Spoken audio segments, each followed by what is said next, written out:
You're listening to Radio New America with Honorable Minister Comrade Martin. Trains that have no name and graveyards full of old black men and the graveyards of the rusted automobile. Good morning, America, how are you? Say, don't you know me? I'm your native son. Good morning, America. This is Radio New America, and this is your host, me, your friend, your native son, your minister of truth, Marty. We need to have a talk, America.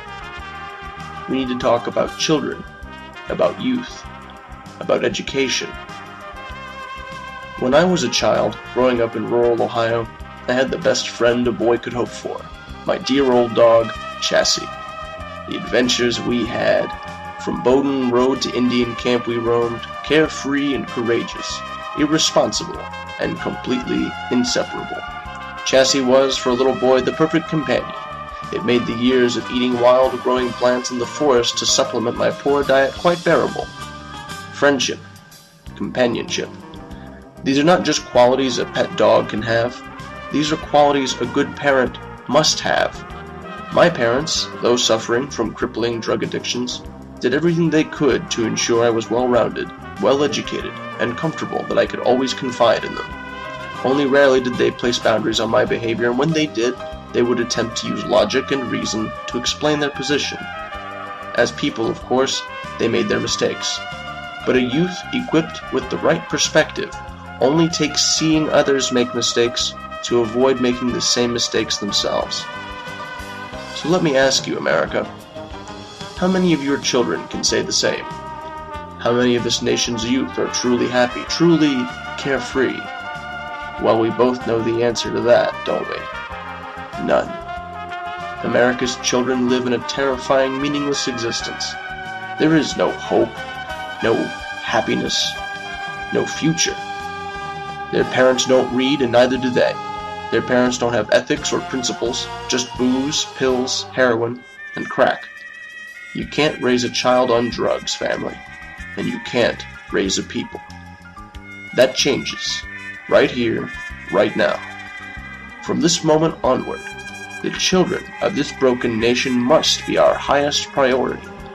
It's time for everyone, in every community, to save their people. Starting with the kids. Give them the friendship and trust they need from adults. Give them support and give them love, because their parents aren't doing it. The new American Revolution starts in the ghettos, like with our heroic comrades of the Poor Righteous Party of the Black Nation in Philadelphia, the original revolutionary capital of these United States. Truly poetic, is it not? We will do a special on their work at a later date.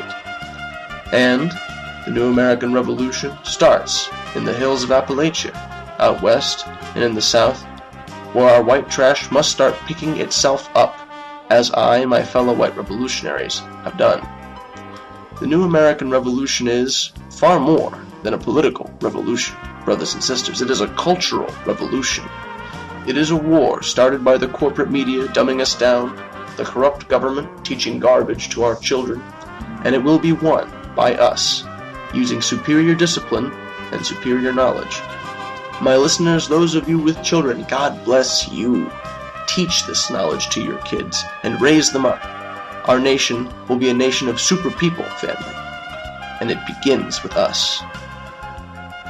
The new American Revolution will completely reorganize education to focus on children's needs and talents, offering wide varieties of opportunities for all aptitudes, and we will do it without wasting money in unnecessary and frivolous ways like this government does. This isn't a grand scheme which we have no plan on how to carry it out. No, this is reality. It's not difficult to teach children, and it's not difficult to do it right.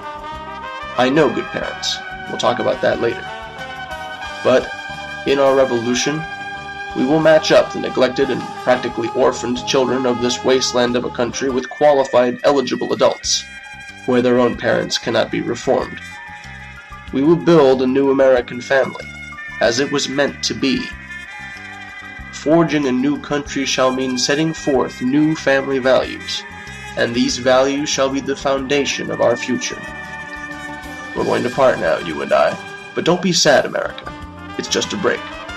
Today's sermon was inspired by Roxanne Marie, a dear friend of mine from my hometown. Likewise, be sure to send me your requests for future broadcasts. I encourage listeners to download Skype if interested in being interviewed. Now please enjoy Teach Your Children by Crosby, Stills, and Nash.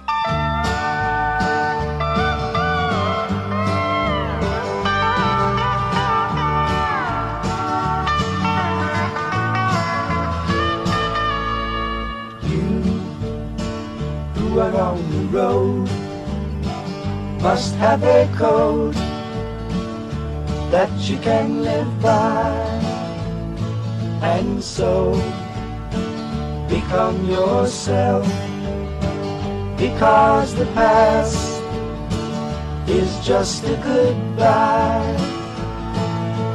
Teach your children well, their father's hell did slowly go by, and feed them on your dreams, the one they picked, the one you'll know by. Don't you ever ask them why, if they told you you would cry, so just look at them and sigh. They love you.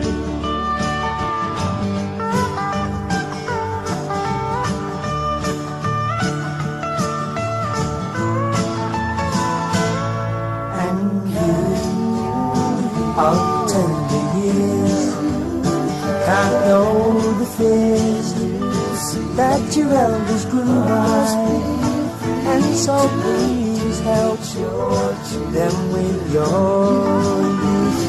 They seek the truth before they can die. Teach your parents well, their children's hell will slowly go by, and feed them on your dreams, the one they picked, the one you know by. Don't you ever ask them why, if they told you you would cry, so just look at them and sigh, and know they love you.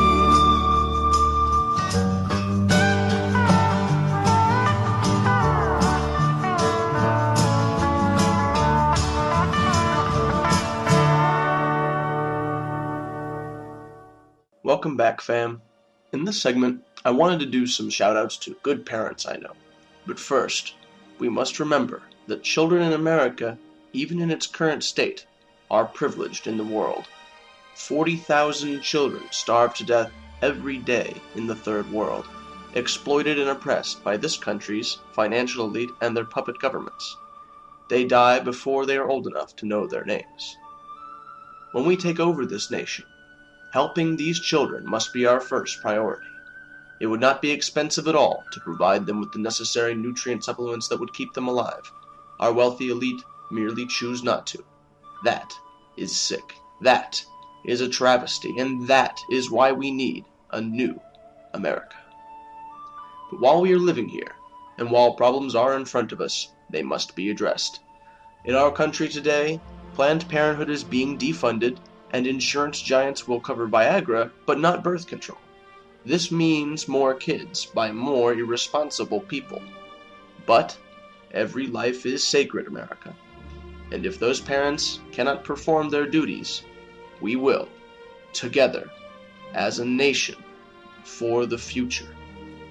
So let's talk about good parents. I feel they are often underappreciated because, as usual with the corporate media, we only ever hear about bad parents. The image we're given of a good parent is also skewed. Just because they have Christmas gifts under the tree every year doesn't a good parent make. Of course, good parents always find a way to feed their kids, whether it's begging, borrowing, or stealing. But the parents I know did not all necessarily intend to have kids at their age, at their time. It's important to make note of this. Women of America, if the man you're with doesn't seem responsible or intelligent, please do yourselves and all of us a huge favor and do not reproduce with him. If you go to a man's house and there's no books there, don't fuck him. He may be charming, he may be handsome, he may be nice, he may be strong, but if he is not smart, it is not smart to procreate with him. Because if you have children with him, ladies, that means you, on some level, are not being smart, which means your child has two sets of genes coming from two unintelligent people. That's just how it works. But no matter what circumstances create a child, the responsibility on both parents to raise that child does not go away. Life is precious, and children are precious. Children are the future of mankind, and should be treated as such.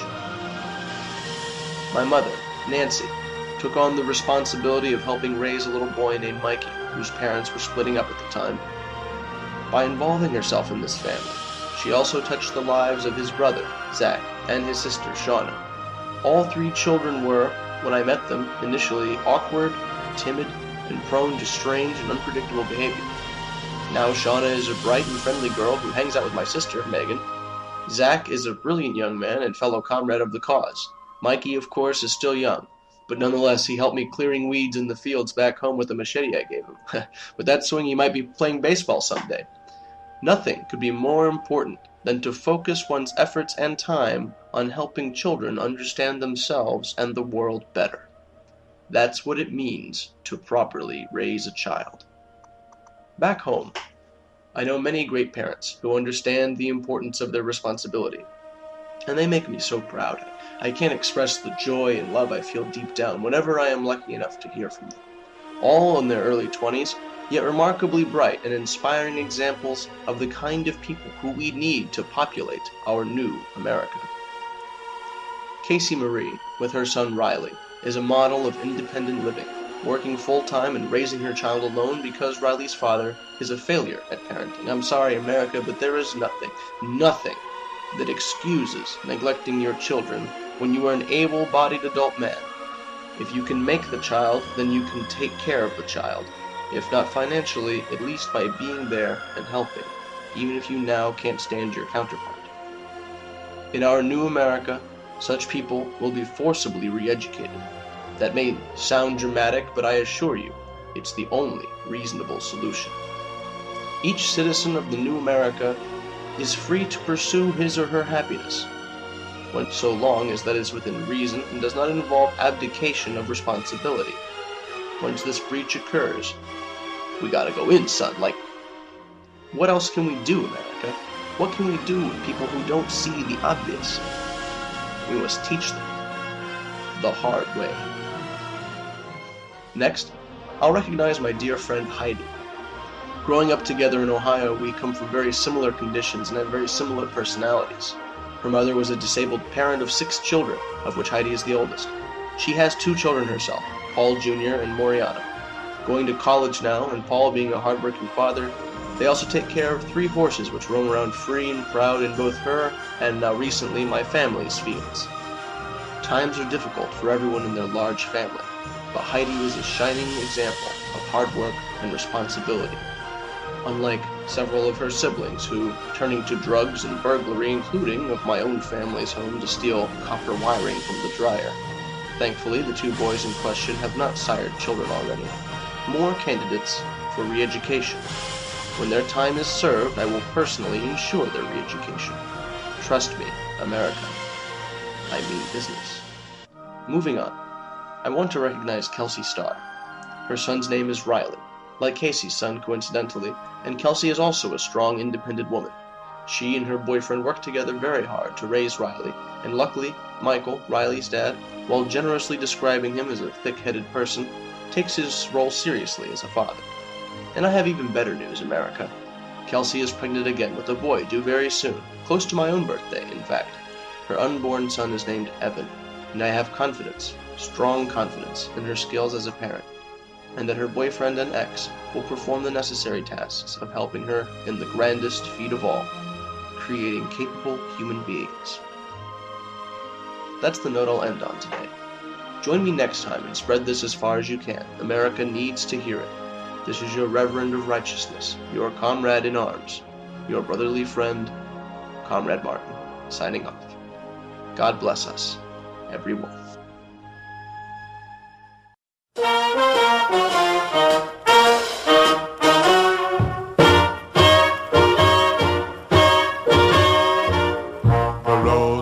The dustiest, the winds are the gustiest, the gates are the rustiest, the pies are the crustiest, the songs the lustiest, the friends the trustiest, way back home. Back home. The trees are the sappiest, the days are the nappiest, the dogs are the yappiest, the kids are the scrappiest, the jokes the snappiest, the folks the happiest, way back home.